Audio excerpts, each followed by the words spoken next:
Bonjour à toutes et à tous, j'espère que vous allez bien. L'affaire que je vais vous raconter aujourd'hui est une affaire absolument terrible qui me tenait à cœur de mettre en avant et je voulais m'excuser d'avance si j'écorche les prénoms.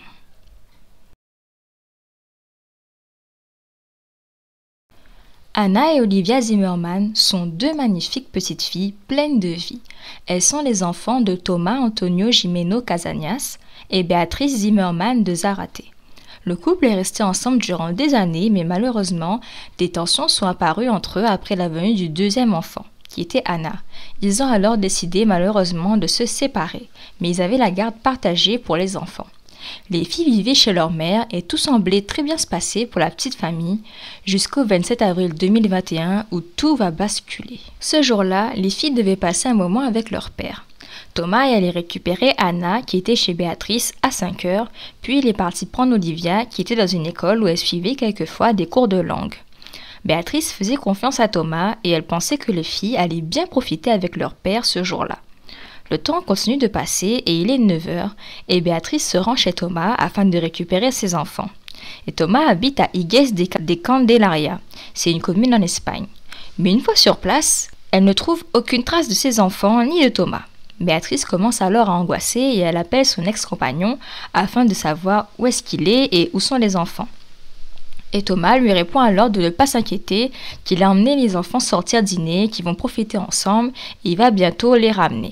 Béatrice patiente alors, mais le souci c'est que l'heure continue de passer et toujours aucune trace de ses enfants.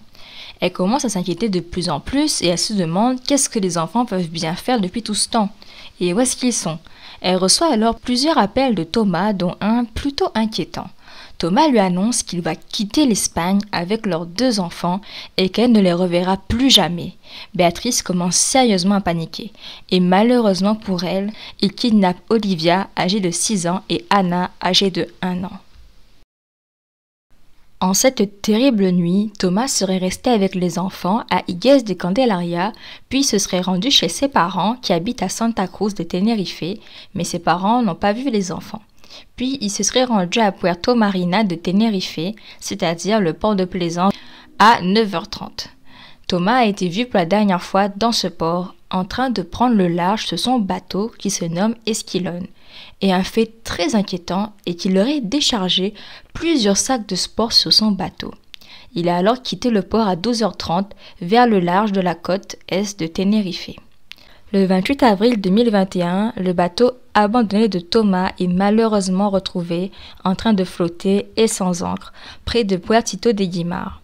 Mais aucune trace ni de Thomas ni des enfants. Et sur le bateau, une macabre découverte est faite puisqu'il y a des traces de sang, ce qui ne présume rien de bon. La police commence sérieusement à s'inquiéter et il y a de quoi paniquer car l'enquête s'avère très difficile. Dans le cadre d'une disparition d'enfants, ce sont les premières 24 heures qui sont les plus importantes. Or, il est impossible de savoir où les filles ont été vues pour la dernière fois, à part quand leur père est venu les récupérer. On ne parvient pas à retracer l'itinéraire des enfants depuis ce moment. Il semblerait que le dernier endroit où se trouvaient les filles, c'était chez leur père à Higues de Candelaria, puis plus aucune trace. Qu'a-t-il bien pu se passer chez Thomas et qu'a-t-il fait de ces 2 filles de 6 et 1 an? Comment a-t-il pu prendre le large en bateau sans ses enfants? Les recherches continuent et le temps passe et l'avenir semble plutôt pessimiste. Le 29 avril, un siège auto pour enfants appartenant à l'une des fillettes, c'est-à-dire à Anna, a été retrouvé en train de flotter dans la mer. La maison de Thomas est alors perquisitionnée à la recherche d'indices le 30 avril et cela dure sur plusieurs jours. La garde civile intervient également dans les recherches ainsi que le navire Ángeles Alvarino de l'Institut océanographique espagnol. Son aide sera précieuse puisque le 5 juin 2021, le navire va trouver une bouteille d'oxygène ainsi qu'une housse de couette appartenant à Thomas. Tout au long du mois de juin, des recherches se poursuivent mais malheureusement elles n'aboutissent à rien. Les enfants se sont volatilisés ainsi que Thomas. Et aucun moyen de savoir ce qui leur est arrivé, même si les traces de sang retrouvées sur le bateau présument qu'il y a eu un accident ou quelque chose de beaucoup plus grave. Béatrice reste toujours inconsolable et elle est rongée par la peur et l'horreur de ne pas savoir ce qui est arrivé à ses enfants.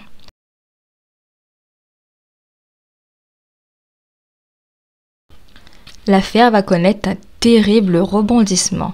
Après 45 jours de fouilles, nous sommes le 10 juin 2021 lorsqu'un sac de sport lourd attaché à une ancre est retrouvé au large de Santa Cruz de Tenerife. Il était à 1000 mètres de profondeur dans l'eau. Les plongeurs le repêchent et dans ce sac, des restes d'un corps ont été retrouvés. Ces restes sont envoyés à l'Institut médico-légal de Tenerife afin de procéder à une autopsie. Béatrice et sa famille, en apprenant cette nouvelle, retiennent leur souffle.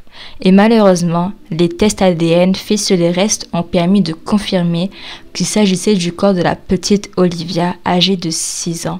C'est l'horreur absolue. Béatrice s'effondre et elle ne comprend pas comment un tel drame a pu arriver. L'autopsie va également révéler que la petite fille a été tuée par asphyxie, que sa mort a été violente. Elle a probablement été étouffée par son père. Malheureusement, à la fin du mois de juin, le navire Angeles Alvarino a décidé de stopper les recherches des corps d'Anna et de son père Thomas après un mois de recherche. En fait, la garde civile a conclu que vu la géographie complexe des lieux sous-marins, les recherches allaient être trop compliquées. Malheureusement, les corps d'Anna et de Thomas resteront introuvables. Mais un autre sac de sport a été retrouvé près de celui qui contenait le corps d'Olivia. Il était vide, mais on suspecte qu'il a contenu le corps d'Anna. La disparition d'Anna et de Thomas reste à ce jour un véritable mystère. Après avoir trouvé le corps d'Olivia, Béatrice, cette mère de famille complètement détruite, a décidé de supprimer le nom de famille de leur père à ses filles, afin d'effacer tout lien avec ce monstre, celui qui lui a enlevé ses 2 princesses et qui l'ont arraché à la vie. Les filles s'appelleraient alors Olivia et Anna Zimmermann de Zarate.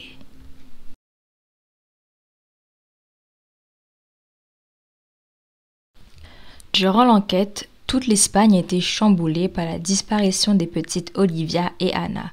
Leur disparition a fait l'objet d'une grande couverture médiatique tenant en haleine toute la population. Dans la plupart des villes espagnoles, plusieurs manifestations et rassemblements ont eu lieu afin de condamner la triste disparition des fillettes, mais aussi des moments de silence en leur honneur. L'affaire a même dépassé les frontières espagnoles puisque même le Royaume-Uni, le Portugal, l'Australie, l'Allemagne ont parlé de l'affaire. Tout le monde voulait savoir ce qui était arrivé à Anna et Olivia et tout le monde se sentait anéanti et choqué par leur triste sort. Béatrice a alors pu compter sur un grand soutien de la population espagnole et plus encore. Elle était touchée de voir qu'elle n'était pas seule dans son malheur et qu'elle était très soutenue et entourée. Alors que la famille d'Anna et Olivia, ainsi que la population, sont restés très choqués et bouleversés par leur disparition, une question se pose alors sur toutes les bouches. Pourquoi Thomas, ce père de famille, aurait kidnappé et agressé ses propres enfants? Il semblait avoir une bonne relation avec elles et pouvait les voir régulièrement. Que s'est-il donc passé ce soir-là? La police soupçonne Thomas d'avoir tué ses 2 filles dès qu'il les a emmenées chez lui le 27 avril 2021. Lors de la fouille à son domicile, un paquet de pilules vides a été retrouvé. La police a alors conclu que Thomas les aurait droguées afin de pouvoir mieux les tuer. Il a ensuite enveloppé les corps dans des serviettes, puis dans des sacs poubelles avant de les cacher dans des sacs de sport. Il a mis les 2 sacs dans le coffre de sa voiture, une Audi blanche à ce moment-là. Toujours selon l'enquête, Thomas s'est ensuite rendu chez ses parents à Santa Cruz de Tenerife avec ses fillettes mortes dans le coffre de sa voiture. C'est pour cela que ses parents n'ont pas vu leurs petits-enfants. Il a alors laissé son chien ainsi que ses cartes de crédit. En fait, je me suis trompée et c'est là qu'il a changé de voiture puisque de base, il avait une Alfa Romeo noire qu'il a cachée sous une housse pour ensuite prendre sa Audi blanche. Puis en quittant chez ses parents, il s'est rendu au port. Il avait prévu son plan puisqu'il est monté sur son navire et s'est arrêté à un endroit où l'eau était très profonde. Vers 10h30, il aurait jeté les sacs de sport avec le corps de ses filles à l'intérieur. Et les sacs étaient remplis également d'objets lourds et ils étaient rattachés à l'ancre du bateau. Et en même temps, il aurait appelé son ex-compagne Béatrice afin de lui dire qu'il ne reverra plus jamais ses enfants.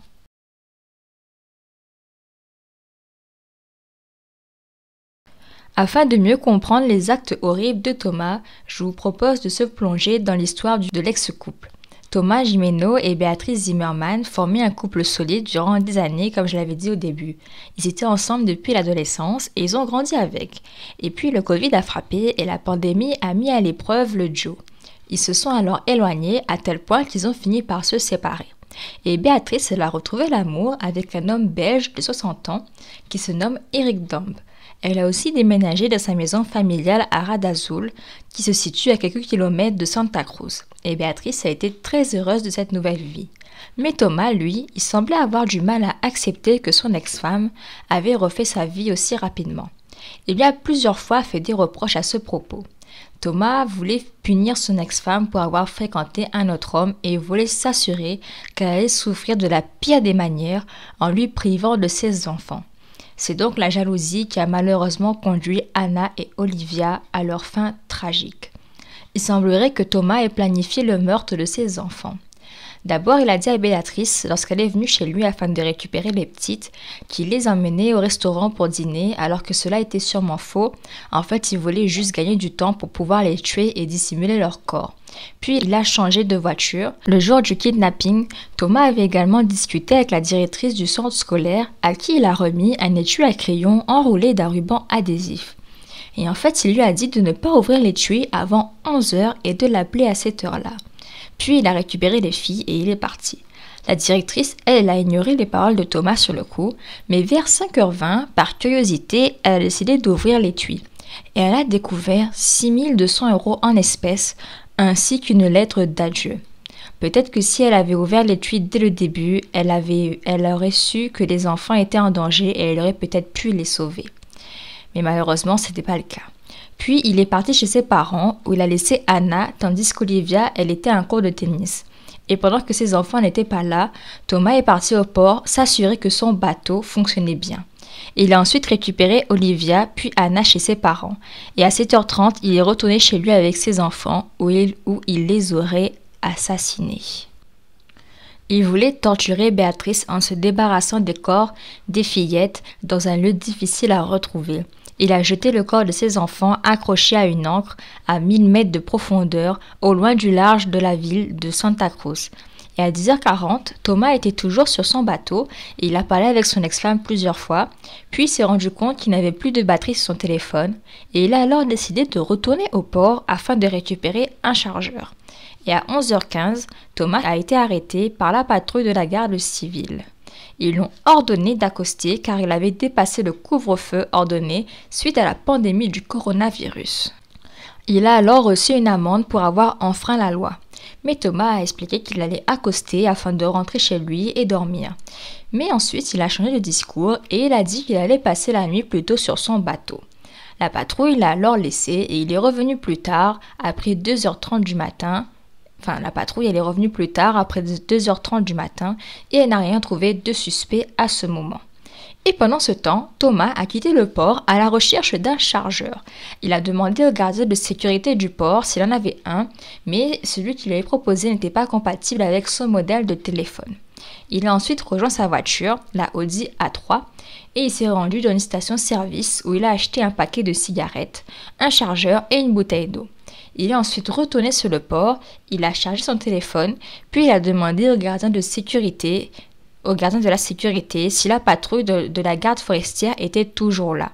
Et à 12h27, Thomas est remonté sur son bateau et depuis, il a disparu. Cette nuit-là, Thomas était très bavard. À 1h30 du matin, il a continué à contacter Béatrice et il a dit qu'il allait prendre soin des filles. Il aurait également discuté de leur relation et du fait qu'il allait partir.